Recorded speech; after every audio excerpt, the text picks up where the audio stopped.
समय बाद काफ़ी गिरावट हमें मिड कैप स्मॉल कैप में देखने को मिली है। तो मेरे आज 2 स्टॉक्स में लेके आया हूँ।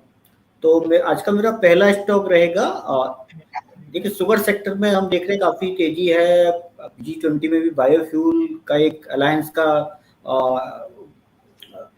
होने का एक वो हुआ, तो उसकी वजह से हमें जो शुगर सेक्टर काफ़ी अच्छा लगता है। इसमें EID पेरी जो कंपनी है ये हमें काफ़ी अच्छी लगती है। अब इसमें कंपनी में है क्या, मैं आपको थोड़ा सा बता देता हूँ कि कंपनी जो है बेसिकली शुगर, न्यूट्रास्यूटिकल, एथेनॉल के प्रोडक्शन में, और इसके अलावा मेजर जो सेगमेंट है वो शुगर 70% जो बिजनेस जो शुगर से आता है, उसके अलावा एथेनॉल से 22% आता है।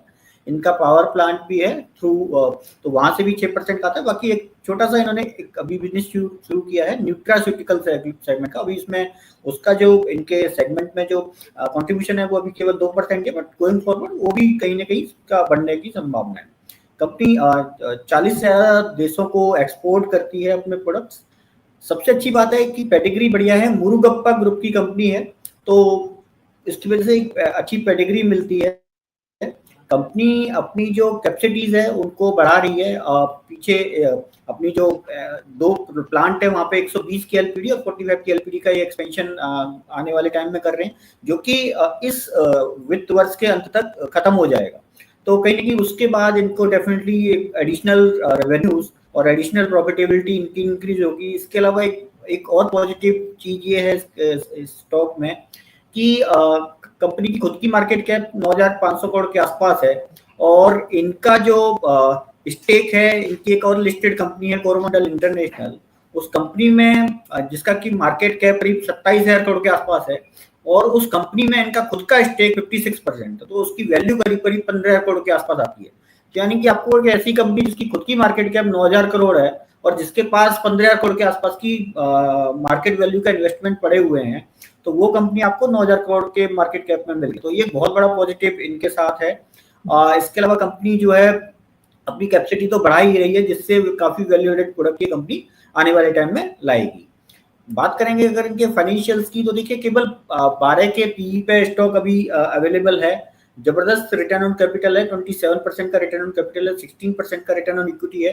डिविडेंड भी कंपनी रेगुलरली पे करती है, 1.78% का डिविडेंड यील्ड देती है। बहुत नेग्लिजिबल डेट टू इक्विटी है, 0.27% का डेट टू इक्विटी रेशियो है, और इंडस्ट्री का पी देखें तो 15 है, और ये केवल 12 के पी पे कंपनी अवेलेबल है। देखिए पिछले 1 महीने में कंपनी ने स्टॉक ने काफी अच्छा रनअप दे दिया है, बट अभी 2-3 दिन से क्योंकि मार्केट में करेक्शन है, तो इसलिए स्टॉक आपको एक अपॉर्चुनिटी दे रहा है व्यूअर्स को कि भाई ये स्टॉक में एक एंट्री की जा सकती है। तो हमारा जो स्टॉक में अभी रहेगा कि अभी 530 के लेवल के आसपास स्टॉक काम कर रहा है, तो 50% क्वांटिटी करंट भाव पे खरीद सकते हैं, और मार्केट में थोड़ी सी और करेक्शन अगर आपको दिखे 500 के लेवल के आसपास आए तो और 50% क्वांटिटी ऐड की जा सकती है।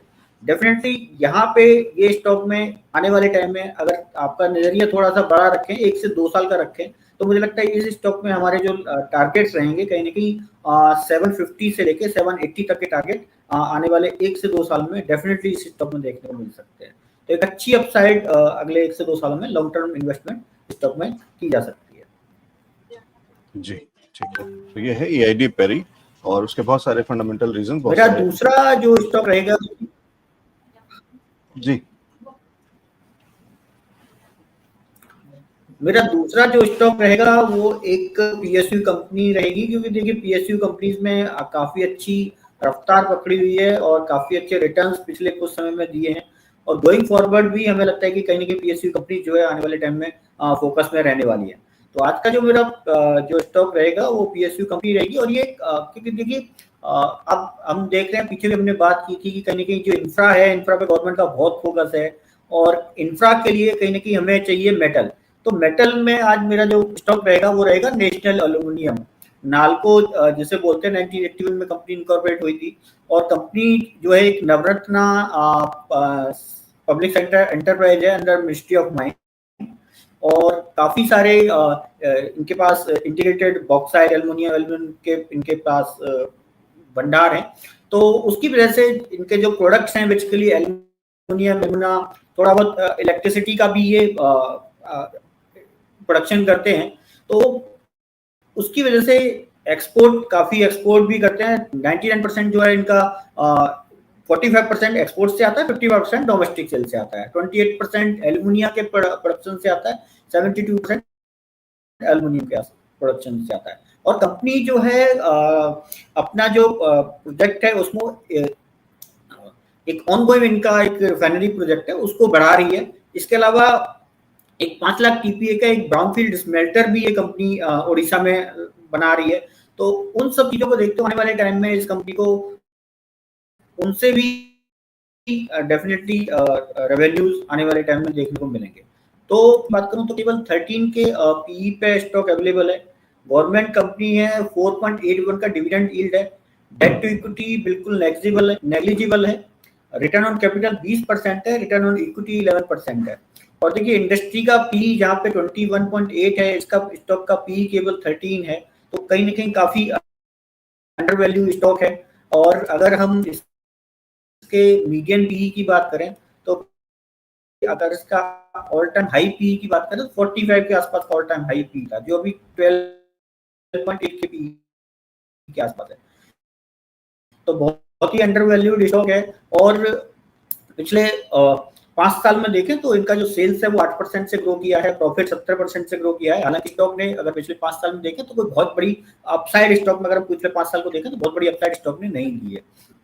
इन सब चीजों को देखते हुए हमें लगता है कि ये स्टॉक में एंट्री की जा सकती है, करंट भाव पे एंट्री की जा सकती है। इसके अलावा अगर कोई करेक्शन मिलती है 85 के लेवल के आसपास, 86 के लेवल के आसपास, तो वहां पे भी एंट्री की जा सकती है। स्टॉक में नजरिया थोड़ा लंबा रखें।